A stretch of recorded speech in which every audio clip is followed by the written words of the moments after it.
Ang nakaraan sa Pinoy Big Brother Celebrity Collab Edition 2.0. Bumuhos ang emosyon matapos ang nominasyon. Nilalaman ko talaga sa sarili ko to get that spotlight. Pagka nagka-task po kami this week, papakita ko po talaga yung seryoso ako. At pinaghiwalay ni Kuya ang mga babae at lalaki. Pinagbabawalan ko na kayo na makausap at makita ang mga tao na nasa kabilang kwarto mula ngayon hanggang sa oras na aking itatakda. At ang espesyal na bisita ang nagsilbing tulay. Ngayong gabi, ang isang task na maglalayo na unawain ang pagkakaiba ng girls at boys. Para sa iyong susunod na task, ikaw ang magiging host ng isang talk show. Lahat ng yan dito lang sa Pinoy Big Brother Celebrity Collab Edition 2.0.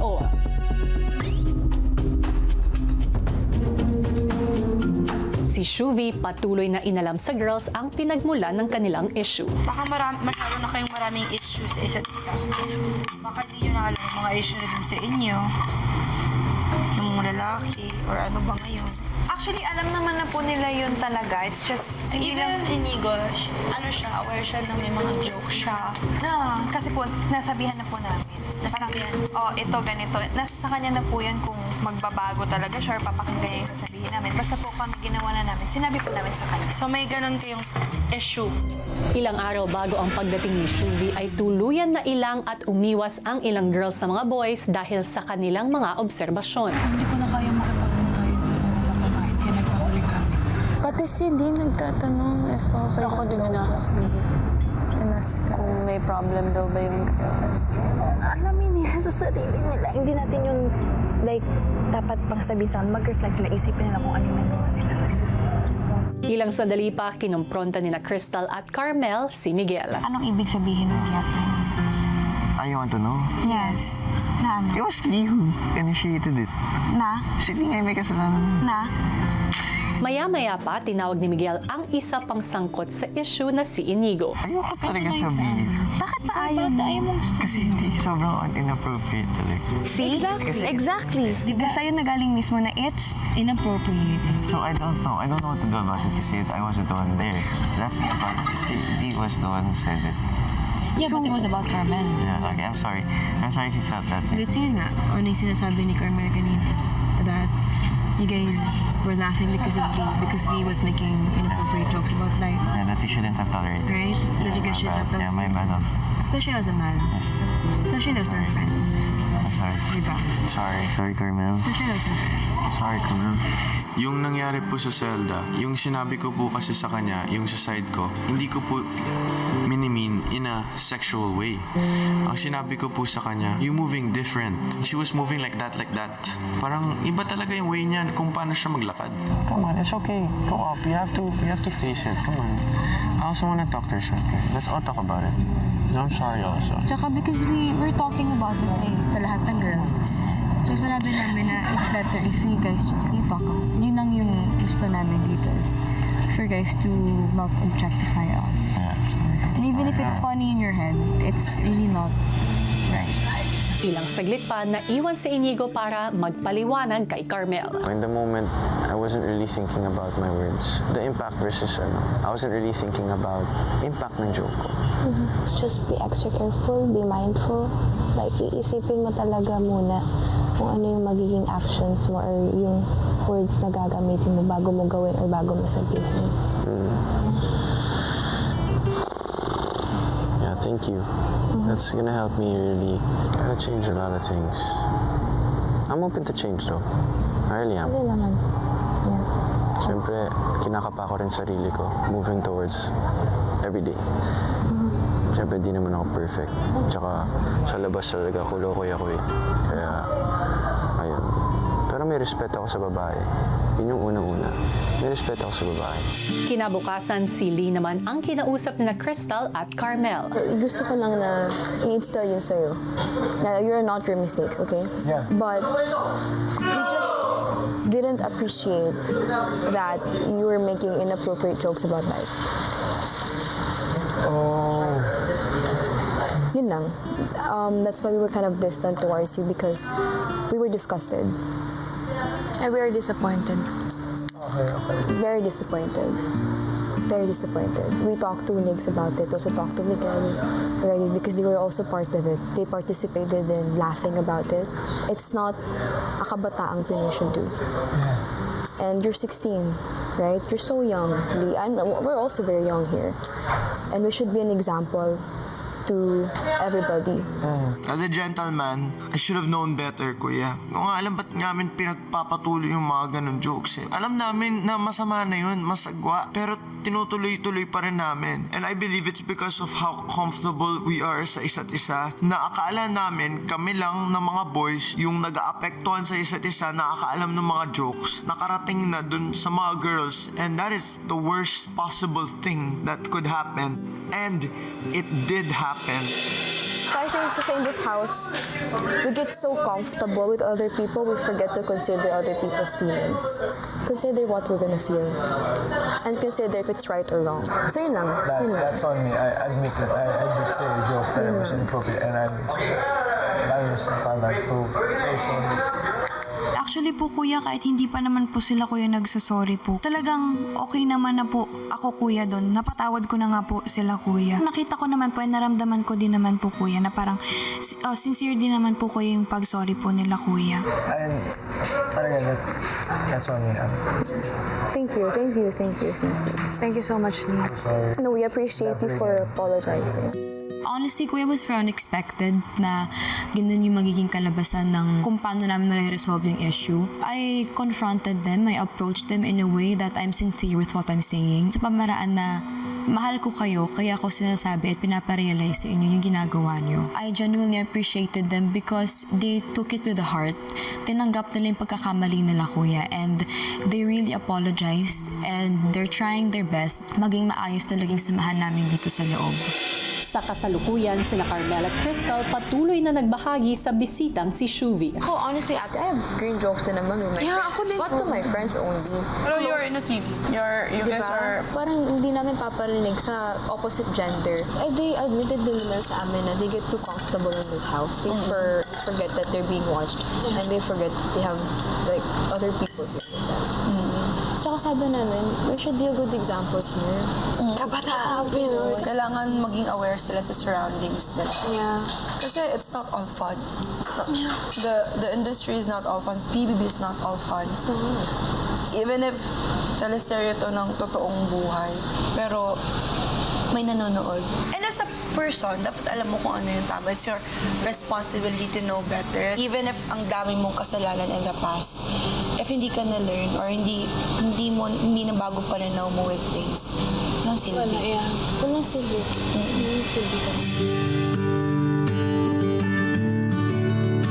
Maya-maya pa si Shuvi pinagsabihan ang boys. Aware ka dapat sa surroundings mo. Kasi hindi lang naman ikaw. For example, sometimes kasi diba, we get too comfortable. Kasi nandito tayo sa bahay. So, syempre, ilang buwan na kayo dito. Syempre, talagang bahay nyo na to. Pero hindi pa rin sa inyo to. So, parang siguro, meron kayong hindi alam na ginagawa nyo. Or hindi kayo aware. Kasi masyado na kayong comfortable. Yung girls, concerned sila sa inyo. Sa mga jokes. Concerned sila na kahit na kailangan natin magpakatotoo dito kasi teleserye ito ng totoong buhay, there's still people watching. As a guy, you have that full potential na to make a girl feel safe. For sure, may purpose kung bakit kayo ganito. Anong gusto i-teach sa inyo ni Kuya? As the future of this nation, Charis, as yung makikita na namin kayo, grabe, ang layo ng nilakbay nitong lalaking to. Your parents will be proud of you. Sana ganun. Nakatulong po si Ate Shuvi. May nakakausap po kami na babae. Iba din po kasi, kuya, pag may nakakausap po kayong babae, parang different perspective. Paghihiwalay nga ng boys at girls sa loob ng bahay ay mas nabuksan ang ilang issue na seryoso at nakakaapekto sa kanilang samahan. At para tunay na magkaintindihan ang dalawang panig, syempre nakaalalay ang ating house guest na si Shuvi. Ano pa kaya ang kanyang magiging mahalagang papel sa usaping ito? Yan ang ating aabangan. Hello Philippines and hello world! Dahil nga sa nabuksang issue ng girls dito sa mga boys, ay mukhang lalong napapaisip ang ating mga boys at buti naman ano kaya ang kanilang mga realization at paano Paano ito makakatulong para mas makilala nila ang kanilang mga sarili? Ituloy natin ang kwento. Sina Rave at Clifford na pag-usapan ng issue ng girls. Siyempre, 4 rin yung kapatid ko na babae. So, yun talaga yung bagay na dapat hindi ko talaga ito tolerate pag nangyari sa harapan ko. Ako kahit only child ako, parang may mga friends din naman ako na babae. Parang gusto ko lagi silang safe. Maya-maya, kinausap ng dalawa ang ibang boys. Appreciate them the fact na they really took their courage to talk to us. Kahit yung mga hindi direct sa kanila na jokes, like, wag na natin iparinig yung mga jokes natin na minsan, syempre, nadudulas tayo. Hindi lang ganun, pero even if they're not there, we shouldn't tolerate jokes talaga. If something like that happens sa harapan ko, I wouldn't be scared naman to parang call out talaga na like, wag. Kasi, minsan kasi hindi ko talaga napapansin if may nasasabi na ako. Kasi nadadala ako sa emosyon ko. Na pag masaya ako, may mga joke ako. Pero morally, alam kong hindi ako ganun. Yeah. It's just that if I slip, please be there lang to let me know. Try to also be self-aware din at the same time. Kasi syempre, like, there will be a time na we don't have people na around us, diba? We don't have people to tell us na that's wrong. So parang we really have to be self-aware at the same time sa mga words. We really have to know with ourselves kung ano yung tama at mali. Sometimes, you won't even know na mali. Yeah. Kasi sa inyo, joke lang, ganyan, diba? Yeah. Tama ka. I'm taking it seriously. I have 1 week here in the house. If you guys have things na I can improve on, tell me so that I can work on it, diba? Thank you, bro. Thank you, Clifford. Thank you, Joaquin. Thank you, Anton. Nagka-issue sa akin yung mga girls, kuya, kasi na-uncomfortable sila dahil instead of ako po yung manguna, ako pa yung gumagawa ng jokes.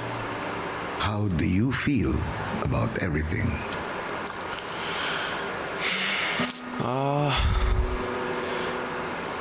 I don't know why I'm getting these things. Parang bakit? Parang tama naman ginagawa ko dito sa kuya. I'm trying to improve. So what I'm doing is ina-accept ko lang yung mga bagay na dumadating sa akin. But parang nagpa-pile up talaga siya, kuya. Inigo, sa palagay ko, tinatanggap mo lang ang lahat ng mga bagay para mapakita mo sa sarili mo at sa ibang tao na you are improving. Kaya tanggap ka na lang ng tanggap. But isn't accepting these things the way towards improving? Di ko sinasabi na huwag mong tanggapin. Pero bago mo tanggapin, intindihin mo rin. Intindihin mo ang hindi pagkakaintindihan. Hindi ko na po siya dinidibdib ng sobra and then I just move forward again. Ayokong ma-affect pa doon. It's hard kasi kuya, as much as possible, I'm just avoiding problems as well. So instead na magka-problema, if may problema sila, I'll accept it na lang na may ganun and then fix it. You don't solve your problems by avoiding them. At yun ang lagi mong ginagawa. Ano na ang pinakamalaking problema na hinarap mo sa buhay ngayon? Yung pag ganun po ng parents ko. Hindi mo nga masabi, oh. Iniiwasan mong sabihin. Say it. Face it. Yung pag break ng parents ko, kuya. Siyempre, nakita ko na parang in a way perfect yung family namin and then yun yung mangyayari. Mas naging madali para sa akin na imbis na harapin. Kasi pag inaharap ko parang hirap eh. And then pagka let go naman, it's parang it feels like walang problema. Ginawa ko talaga yun purposely na iwasan kasi ang hirap talaga, kuya eh.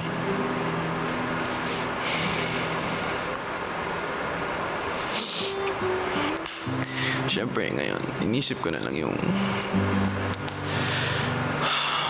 my brother and my sister.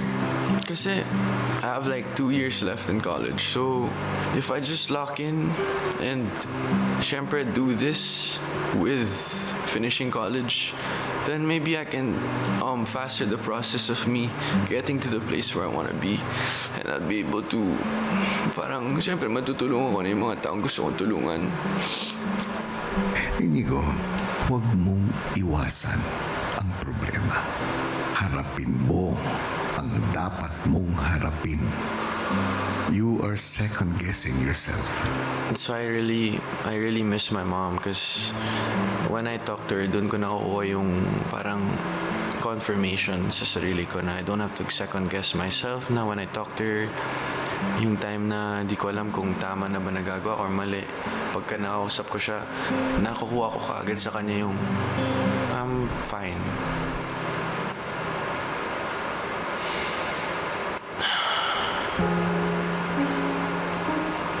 Kasi yung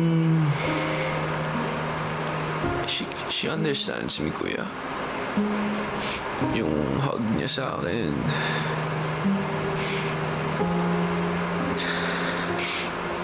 Yung mga bagay na yun, kahit maliit, pag na-feel mo yun, na-feel mo na ano ka, safe ka.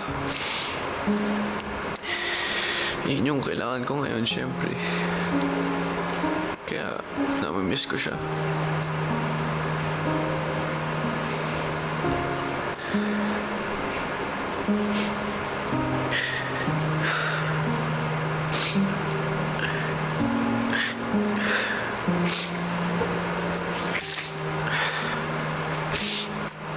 Lahat, kuya.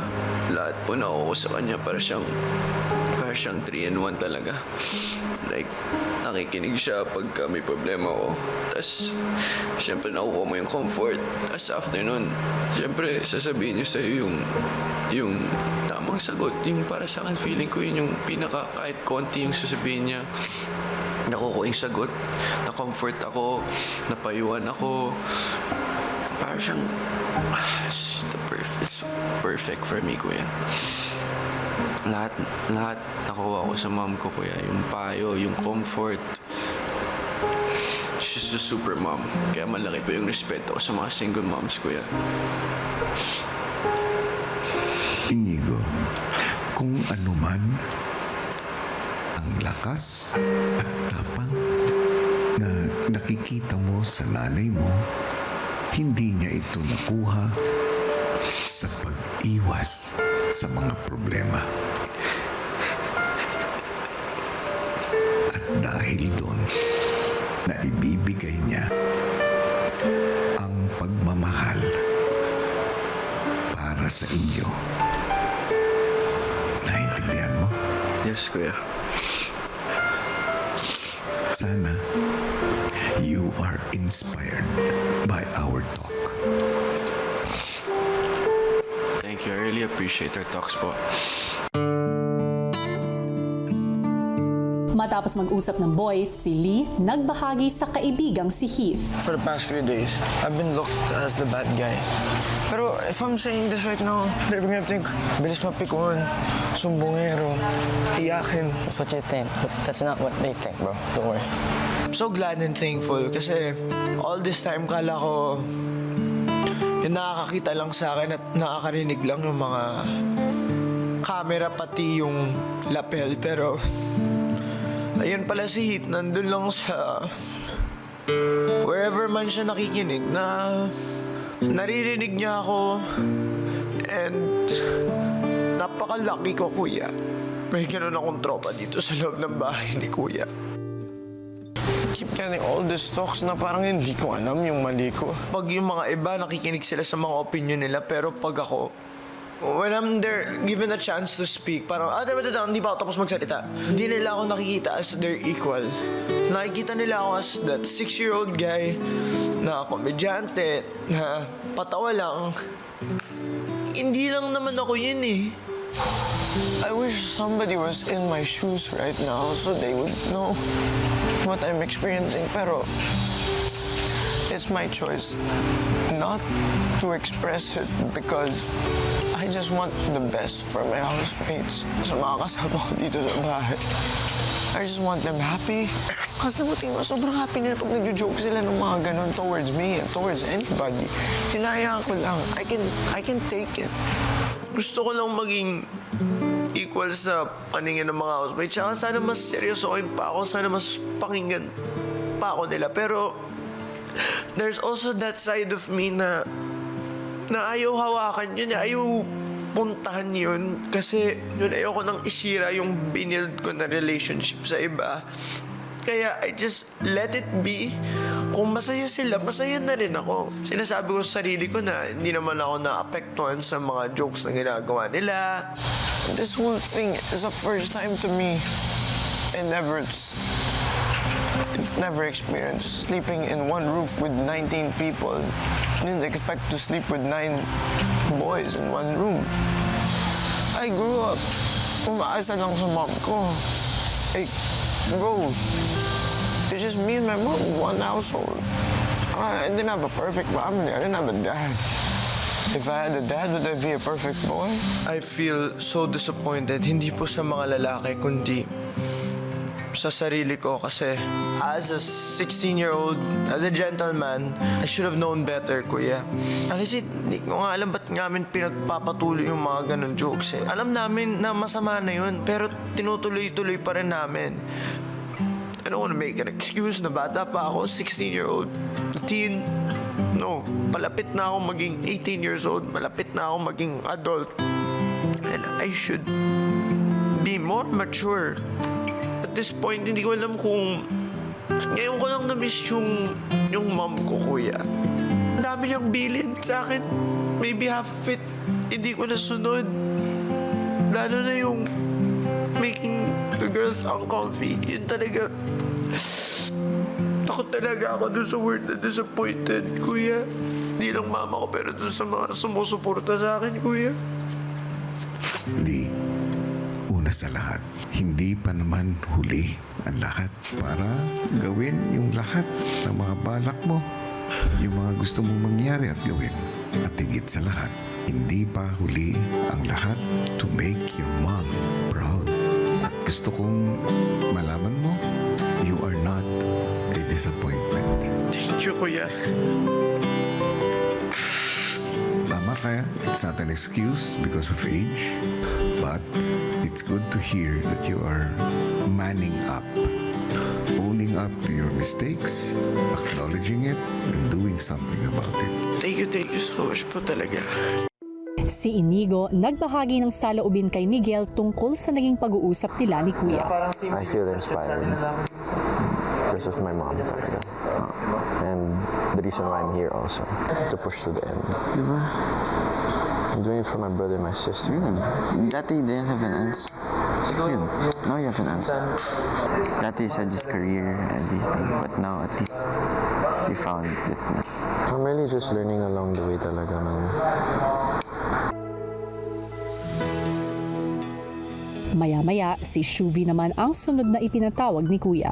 Shuvi, kalawang araw mo sa bahay ko. Anong napag-alaman mo ngayong araw?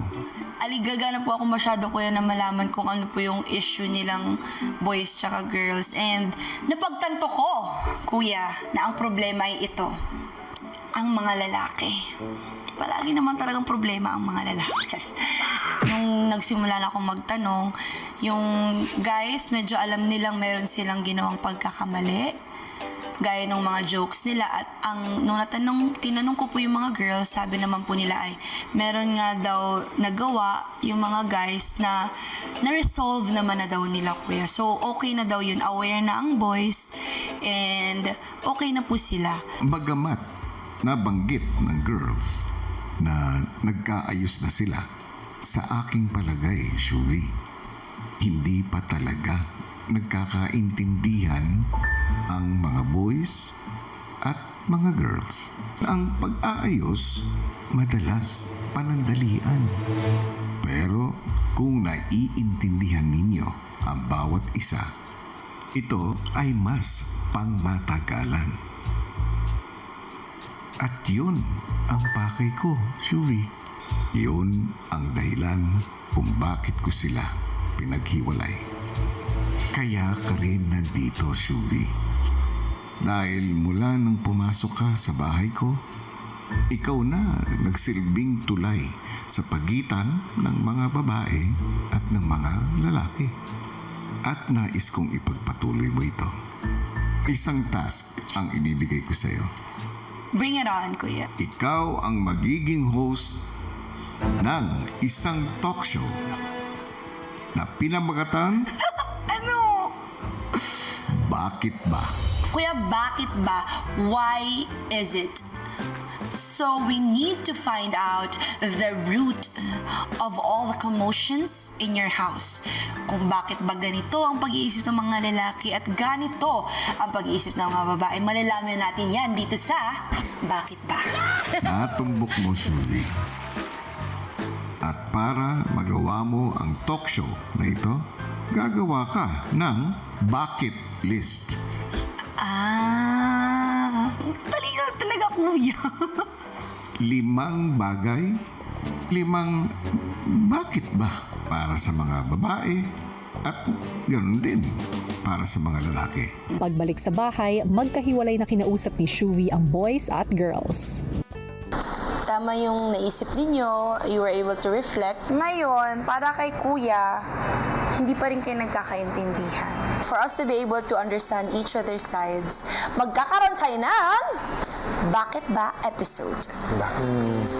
Ano yung mga tanong sa utak nyo kung bakit ba sila ganyan, kung bakit ang lalaki ganito, bakit ba ang lalaki ganito, bakit ba sila ganito, ang dami nating questions. Pero we just need 5. Ano ba yung hindi nyo naiintindihan sa mga girls? Na-expect nila na Gusto niya na alam mo na. yung tamang sagot na nasa utak niya, yun din yung tamang lalabas Sa bibig mo ko. So, pag nagtatanong siya sa'yo, ibig sabihin, alam niya na yung sagot. Hindi yun dahil gusto niyang malaman yung sagot sa'yo. Gusto niya lang marinig sa'yo yun. Pero alam niyo ba, girls, ang na-appreciate ko sa guys, nung tinanong ko sila, kinausap ko kasi lang lahat. Nung kinausap ko sila, willing sila matuto. Alam mo yung willing to listen, willing to learn pa rin. So feeling ko with those questions, it's gonna stir up some debate sa utak nila na, oh, are we really doing it right? Maya-maya pa, nagsimula na ang talk show sa pangunguna ni Shuvie. Ay, wow! So, mga kapuso at mga kapamilya, nandito po tayo ngayon sa ating segment na Bakit Ba with the Housemates. So, housemates, handa na ba kayong lahat? Sa Bakit Ba Talk Show, si Shuvie ang magbabahagi sa boys at girls ng tanong ng isa't isa. Dahil sa paghahati ng bahay, hindi pa rin sila magkakakitaan at tanging mga sagot lang ng isa't isa ang maririnig nila. Starts with the ladies. Ibigay niyo na yan. Bakit ba sa tingin ninyo masyadong sensitive or OA ang mga babae? Wow! Hindi ko din alam yan, kaya pupunta ako sa Si Shuvie agad na binahagi sa boys ang tanong ng girls. We don't really think na medyo OA sila or parang overreactive. We think valid lahat naman ng reactions nila. I think lahat ng girls na kasama namin dito, very mature, very well-spoken. But it's in our genetic make talaga as guys and girls na, okay, guys are less reactive, girls are more. Because it's in women's genetic make talaga to feel more, to be more emotional. In a way, it helps them more to, understand the family, to help the family stick together. They're the ones who are supposed to raise the child. They're the ones who are supposed to understand. It's more of a superpower than it is a negative thing for them. So they feel more, and that's their advantage against guys. At if I want to add na, I feel like OA and sensitive don't just apply sa girls lang. Ako din. Minsan ako OA din and sensitive. It's not just girls. It's also men, everyone. So, understanding kayo sa ganong part ng babae. So, sa tingin nyo, hindi lang babae ang OA. Tayong lahat OA. Abangan bukas! Bakit ba kapag ang babae ang clingy sa lalaki, okay lang? Pero kapag ang lalaki clingy sa babae, medyo nakaka-off. Kapag mutual naman, okay lang. Bakit ba hindi kayo bukas sa opinion ng mga babae? We're always looking for opinions, especially from girls. Because they'd notice more than a guy would. Housemates, ipinaghiwalay ko kayo hindi para ipaglayo ang inyong mga loob, kundi para mas mapag-isipan ninyo ang halaga ng bawat isa.